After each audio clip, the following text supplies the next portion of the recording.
नमस्कार। आपका अखबार के इस अंक में आपका स्वागत है। मैं हूं प्रदीप सिंह।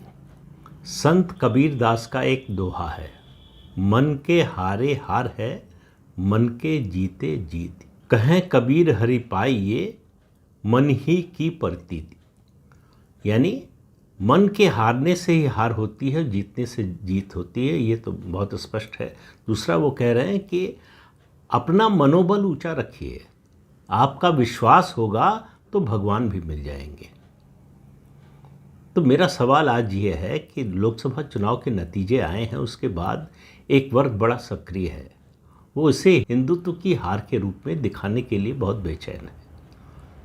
जगह जगह आर्टिकल आ रहे हैं, वीडियो बन रहे हैं, हिंदुत्व हार गया, ये हिंदुत्व की हार है। कुछ लोग उसमें मिला रहे हैं कि मोदीत्व की हार है, मोदी और हिंदुत्व दोनों को मिलाकर मोदीत्व की हार है। तो उनके एजेंडे के हिसाब से इसमें मुझे कोई गलत नहीं लगता। उनका एजेंडा शुरू से वही रहा है, वो करते रहे हैं।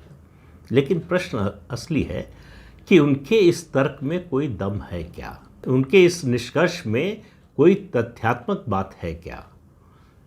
आप देखिए कि जिस तरह से भारतीय जनता पार्टी की सीटें घटी हैं, वोट सिर्फ 1.2% घटा है। सीटें जरूर 63 घट गई हैं, लेकिन लोग साथ हैं कि खिलाफ हैं, ये वोट परसेंटेज से ज़्यादा पता चलता है बजाय सीटों के। सीटों के कम ज़्यादा होने का वो गणित ही, वो जो है वो साइंस ही अलग है। लेकिन असली बात तो ये है कि कितने लोग आपके साथ थे और अब कितने लोग साथ हैं। तो 2019 में जो राष्ट्रवाद का चुनाव था, राष्ट्रवाद का जो भाव था वो उफान पर था। उस समय भारतीय जनता पार्टी को जितने वोट मिले उससे सिर्फ 1.2% वोट कम हुए हैं। किसी भी पार्टी के लिए वोट कम होना चिंता की बात स्वाभाविक रूप से होनी चाहिए, लेकिन उस पर विलाप करने की ज़रूरत नहीं है। वो उस सुधार करने की ज़रूरत है कि कहाँ गलती हुई, वोट बढ़ना चाहिए था, कम क्यों हुआ। तो उस दृष्टि से देखें तो ज़्यादा नुकसान हुआ। कि अपेक्षा क्या थी? अपेक्षा थी वोट बढ़ने की, तो जितना था उससे भी नीचे आ गए। ये चिंता की बात है। लेकिन बात असली जो मुद्दा मैंने उठाया, क्या हिंदुत्व हार गया? मुझे कम से कम ये दिखते कि इस तरह का प्रश्न जो है इससे पहले भी उठता रहा है। मुझे ये बात करते हुए अभी एकदम से याद आया 1996 में। आपको याद होगा 13 दिन की अटल बिहारी वाजपेयी की सरकार बनी थी। समर्थन नहीं मिला संसद में और उसके बाद उन्होंने इस्तीफा दे दी प्रधानमंत्री पद से। केवल पहले से जो 2 पार्टियां साथ थीं, शिवसेना और अकाली दल, उसके अलावा समता पार्टी जॉर्ज फर्नांडिस की वो साथ आई। उसके अलावा कोई पार्टी समर्थन के लिए आगे नहीं आई। और अटल जी ने उस दिन कहा था, इसका जिक्र मैं पहले भी कर चुका हूं संसद में, कि एक दिन आएगा जब पूरे देश में भारतीय जनता पार्टी का शासन होगा। आज का दिन याद रखिएगा। और ये बात लोगों तक इसलिए भी पहुंची, उसमें एक बड़ा फैक्टर था कि उस 13 दिन की सरकार में ही एक बड़ा फैसला लिया अटल जी की सरकार ने कि लोकसभा और राज्यसभा की कार्यवाही का सीधा प्रसारण होगा दूरदर्शन से। उस समय तक लोकसभा टीवी और राज्यसभा टीवी या संसद टीवी बना नहीं था, दूरदर्शन से सीधा प्रसारण। वो भाषण अटल जी का घर घर में देखा गया और भारतीय जनता पार्टी के कार्यकर्ताओं ने घर घर पहुंचाया।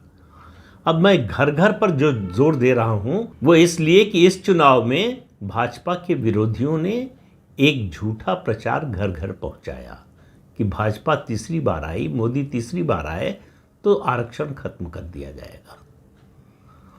तो उस समय का 1996 में 1996 में जो हुआ, उसके बाद भाजपा ने क्या किया और 2024 में क्या किया, उससे आपको समझ आ जाएगा कि ये जो वर्डिक्ट आया है, जो जनादेश आया है, उसके पीछे है क्या। बहुत से कारण हैं, मैं ये नहीं कह रहा हूँ कि सिर्फ एक कारण है, ये बहुत बड़ा कारण था। वो झूठ चल गया, वो झूठ अपना पहुँचाने में कामयाब हो गए। तो मैं पहले बात 96 की पूरी कर लूँ। 96 में जब संसद में कोई और पार्टी समर्थन के लिए सामने नहीं आई, तो उसके बाद लाल कृष्ण आडवाणी, जो समय पार्टी के अध्यक्ष थे, उन्होंने एक प्रेस कॉन्फ्रेंस की और उस प्रेस कॉन्फ्रेंस में उन्होंने कहा कि किसी भी विचारधारा पर आधारित पार्टी के विकास की एक सीमा होती है और हम उस सीमा तक पहुंच गए। 161 या 162 सीटें मिली थी 96 में बीजेपी को, और बीजेपी ने मान लिया कि हम अगर विचारधारा को साथ लेकर चलेंगे तो इससे आगे नहीं बढ़ सकते। उसके बाद भाजपा और संघ के बीच में बातचीत हुई, विचार विमर्श हुआ, और ये फैसला उन्हीं बैठकों में हुआ कि हमको अपनी आइडियोलॉजी से थोड़ा समझौता करना पड़ेगा।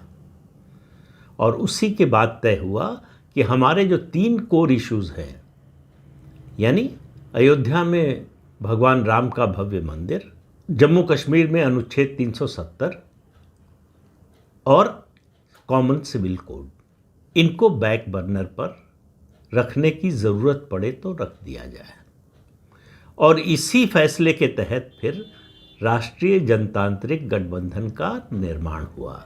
जो पार्टियां साथ आईं वो इसीलिए आईं कि ये बीजेपी ने अपने कोर इश्यूज बैक बर्नर पर रख दिए। तो वो आइडियोलॉजी के साथ बहुत बड़ा समझौता था, और उस समझौते के बाद भी अब आप देखिए, फर्क पहचानिए, असलियत को किस तरह से जो है जल्दबाजी में नज़रअंदाज किया गया। बिना आइडियोलॉजी से समझौता किए भाजपा को 161-62 लोकसभा सीटें मिली 1996 में, और अपनी आइडियोलॉजी से समझौता कर लिया 1998 में, अपने कोर इश्यूज को जो है बैक बर्नर पर रख दिया, ठंडे बस्ते में डाल दिया, तो 181 सीटें मिली, यानी 19-20 सीटों का फर्क पड़ा सिर्फ। तो आइडियोलॉजी से समझौता करके बीजेपी ने बहुत बड़ी छलांग मार दी हो, ऐसा तो है नहीं। मुझे मतलब जानकारी नहीं है, लेकिन मुझे लगता है कि प्रधानमंत्री नरेंद्र मोदी ने प्रधानमंत्री बनने से पहले इन सब बातों का अध्ययन किया होगा, और उनको एक बात समझ में आ गई कि भारतीय जनता पार्टी का अस्तित्व उसकी विचारधारा के कारण, और उसकी विचारधारा का जो मूल है वो हिंदुत्व है। उसको छोड़कर पार्टी जो है कुछ समय के लिए सत्ता में तो आ सकती है, लेकिन वो पार्टी लंबे समय तक न तो सत्ता में बनी रह सकती है, न ही उसका जो है संसदीय रूप में जो है बहुत बड़ा विस्तार हो सकता है, न केंद्र की दृष्टि से न राज्यों की दृष्टि से। गुजरात को हिंदुत्व की प्रयोगशाला क्यों कहा जाता है भाजपा की? क्योंकि गुजरात में भाजपा ने हिंदुत्व के मुद्दे को कभी छोड़ा नहीं, मध्य प्रदेश में भी नहीं छोड़ा। और आप देखिए कि उत्तर प्रदेश में जब इस मुद्दे को पकड़ा और उसका एक तरह से प्रतिनिधि, उसका जो है प्रतीक बनाया योगी आदित्यनाथ को मुख्यमंत्री बनाकर, तो क्या फ़ायदा हुआ? 4 चुनाव जो बीजेपी उत्तर प्रदेश में जीती, 2 लोकसभा और 2 विधानसभा, कीर्तिमान बनाए जो, वो हिंदुत्व को साथ लेकर बनाए। और मोदी ने 10 साल के शासन में हिंदुत्व से समझौता नहीं किया उस तरह से जिस तरह से अटल जी की सरकार ने किया था। यानी ये मंजूर नहीं किया कि गठबंधन के लिए, लोगों को साथ लेने के लिए, या इस उम्मीद में कि हम अपना कोर इशू छोड़ देंगे तो हमारा वोट बढ़ जाएगा, इस फिलॉसफी को मानने से मना कर दिया, इस सिद्धांत को मानने से मना कर दिया। और कोर इश्यूज पर न केवल उस पर डटे रहे बल्कि उसके लिए काम किया। 3 में से 2 तो लागू भी हो गए। अयोध्या में भव्य राम मंदिर बन गया, जम्मू कश्मीर से अनुच्छेद 370 खत्म हो गया, और कॉमन सिविल कोड की इस चुनाव में जो संकल्प पत्र है भाजपा का, उसमें घोषणा है कि लागू करेंगे। अब मुझे मालूम नहीं कि गठबंधन की सरकार है तो इसलिए लागू कर पाएंगे या नहीं, लेकिन मोदी ने अगर ये वादा किया है तो वो कर पाएँ या नहीं कर पाएँ, मुझे लगता है उसके लिए प्रयास भरपूर करेंगे। अटल जी की सरकार में इन मुद्दों पर कोई प्रयास भी नहीं हुआ, चाहे अयोध्या का मुद्दा रहा हो, चाहे कॉमन सिविल कोड का या अनुच्छेद 370 का। उस सरकार की सारी प्राथमिकता थी अपनी सरकार को बनाए रखना, बचाए रखना। पिछले 10 साल में सरकार की प्राथमिकता जो है 2 मुद्दों पर खास तौर से उभर कर सामने आई। पहला, अपनी सांस्कृतिक विरासत की पुनर्स्थापना, उसके प्रति जागरूकता, लोगों में अपनी संस्कृति के प्रति गर्व का भाव उत्पन्न हो, इसकी कोशिश। और उसके अलावा जो कॉलोनियल माइंडसेट है उसको बदलने की ज़रूरत, उस दिशा में काम हुआ। बहुत से लोग हैं जिनका मानना है कि जितनी तेज़ी से होना चाहिए था, जिस गति से होना चाहिए था, वो उस गति से नहीं हुआ, इसलिए उतना बड़ा परिवर्तन दिखाई नहीं देता। लेकिन आज अगर हिंदुत्व चर्चा के विमर्श के केंद्र में है तो इसी कारण से है कि वो बदलने की कोशिश हुई छोटी छोटी बातों से। 10 साल पहले, मोदी के आने से पहले तक, 1947 से 2014 तक कोई विदेशी मेहमान आता था तो उसको भेंट स्वरूप जाते समय ताजमहल की प्रतिकृति दी जाती थी। ताजमहल भारतीय संस्कृति का प्रतीक कब से हो गया? भारतीय सभ्यता, संस्कृति, हिंदुत्व, सनातन, उसका प्रतीक ताजमहल तो नहीं हो सकता। वो बहुत सुंदर बना होगा, बड़ी अच्छी बात है, उसको देखने के लिए लोग आते हैं, अच्छी बात है, लेकिन वो भारतीय संस्कृति का प्रतीक नहीं है। लेकिन लगातार सरकारों ने, और अफसोस की बात है मैं कह रहा हूं कि भाजपा की सरकार ने भी 6 साल तक इसमें कोई बदलाव नहीं किया। अब आप इसी से अंदाजा लगाइए कि क्या माइंडसेट था, क्या मनस्थिति थी, क्या मानसिकता थी सरकारों की। उसको मोदी ने बदल दिया। 2014 के बाद विदेशी मेहमान आते हैं, उनको एक छोटी प्रति जो है वो श्रीमद् भागवत गीता की दी जाती है। अब कहाँ श्रीमद् भागवत गीता और कहाँ ताजमहल? ये सोच में परिवर्तन का असर है। और जिस तरह से धार्मिक स्थलों का पुनर्निर्माण हुआ है, पुनर्विकास हुआ है, उसके बारे में बताने की ज़्यादा ज़रूरत नहीं है, आप सब लोग जानते हैं। बात अब ये है कि इसको लोगों तक पहुंचाने की।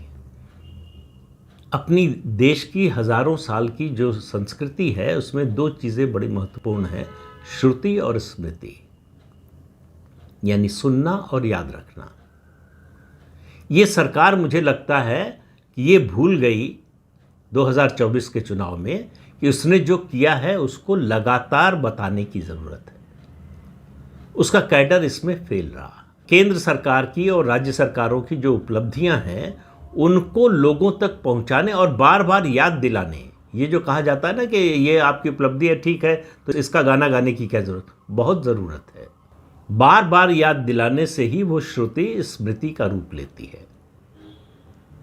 ये काम नहीं किया गया और ये कमी जो है भारतीय जनता पार्टी ने इसकी ओर ध्यान नहीं दिया, या उसकी ज़रूरत नहीं समझी। ये कर्नाटक के विधानसभा चुनाव से दिखाई दिया। कर्नाटक विधानसभा चुनाव हारने का एक बड़ा कारण ये रहा। मुस्लिम वोट एक तरफा कांग्रेस की ओर चला गया, वो एक कारण था, लेकिन दूसरा बड़ा कारण ये था कि न तो केंद्र सरकार की योजनाओं को उस तरह से ज़मीन पर उतारा गया, न उनकी बात लोगों तक पहुंचाई गई, जिसको लाभार्थी वर्ग कहते हैं। लाभार्थी वर्ग की महत्वाकांक्षा कभी ख़त्म नहीं होती और ये अच्छी बात है डेमोक्रेसी में। उससे एक सरकार पर, जो भी सत्ता में है, उस पर एक दबाव बना रहता है और बेहतर करने का दबाव, जो पहले किया है उससे ज़्यादा करने का दबाव।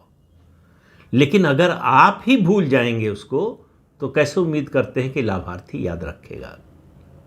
उसको बार बार बताना पड़ता है कि हम आए हैं तो इसलिए ये मिल रहा है। तो जो लोग बात कर रहे हैं कि क्या हिंदुत्व हार गया, मुझे लगता है वो बड़ी जल्दी में है। उनकी महत्वाकांक्षा हो सकती है कि हिंदुत्व हार जाए, लेकिन मेरा मानना है कि 1996 यानी 1996 के बाद जिस तरह से, और ख़ासतौर से 1998 के बाद हिंदुत्व और ज़्यादा मजबूत हुआ। 1991 से 2024 तक भारतीय जनता पार्टी कभी 100 के नीचे नहीं आई। उसका इन सालों में सबसे खराब परफॉर्मेंस अगर रहा तो 2009 में, जब उसकी 112 सीटें आई थी, तब भी 100 के नीचे वो नहीं गई और भारतीय जनता पार्टी पराजित पार्टी मानी गई। कांग्रेस की लगातार 3 चुनावों के बाद, यानी तीसरे चुनाव में 2014, 2019 और उसके बाद 2024 में, ये तीसरे चुनाव में भी कांग्रेस पार्टी 100 की संख्या पार नहीं कर पाई, लेकिन उसको जीता हुआ बताया जा रहा है। इसी तरह से हिंदुत्व के साथ ये खेल हो रहा है। ये विमर्श बनाने की कोशिश हो रही है कि हिंदुत्व हार गया।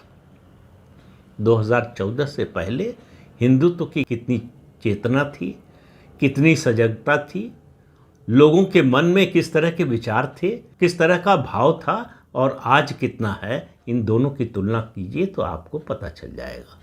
वोट कम ज़्यादा होते रहेंगे, सीटें कम ज़्यादा होती रहेंगी, लेकिन मेरा मानना है कि पिछले 10 साल में हिंदुत्व पर जिस तरह से बल दिया गया और सही बात बताने की कोशिश हुई। देखिए, समस्या जो हमारे सामने है वो ये कि गलत बात को इतनी बार सुनाया गया, पढ़ाया गया, हमारे बच्चों के कोर्स में रखा गया और वही पढ़कर वो बड़े हुए। अब उनसे हम अपेक्षा करें कि उसके विपरीत उनकी सोच हो जाए, तो ये कैसे होगा?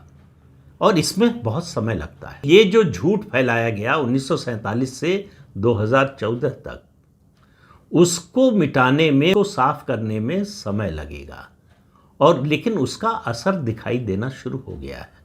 आप कहीं दूर मत जाइए, आप कोई जो है सर्वे मत कराइए, किसी विशेषज्ञ की रिपोर्ट मत पढ़िए, किसी का वीडियो मत सुनिए। अपने आसपास, अपने परिजनों और अपने दोस्तों, अपने मोहल्ले में आसपास देखिए कि 2014 से पहले हिंदुत्व की बात करने पर आपको किस तरह की प्रतिक्रिया मिलती थी, आज किस तरह की मिलती।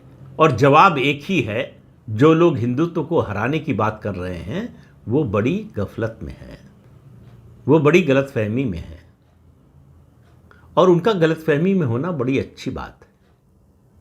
ये आपको समय देता है हिंदुत्व को और ज़्यादा मजबूत करने का। जब आपका विरोधी, आपका दुश्मन आपकी ताकत से बेपरवाह हो जाता है तो अपना सबसे ज़्यादा नुकसान उसी समय करता है, और आपको सबसे ज़्यादा बढ़ने का मौका उसी समय मिलता है। तो देखिए, पार्टी छोड़िए, सरकार छोड़िए, हिंदुत्व की बात कीजिए। हिंदुत्व कमज़ोर नहीं हुआ है, हिंदुत्व हारा नहीं है और हारेगा नहीं। जो आधार भूमि तैयार हुई है पिछले 10 साल में, वो हिंदुत्व को और मजबूती की ओर ले जाएगी, कमज़ोर नहीं करेगी। तो इस अंक में इतना ही। अगले अंक में फिर मिलेंगे किसी नए मुद्दे के साथ। तब तक के लिए अनुमति दीजिए। आपसे अनुरोध है कि ये चैनल देखिए, शेयर कीजिए, लाइक कीजिए और सब्सक्राइब ज़रूर कीजिए। नमस्कार।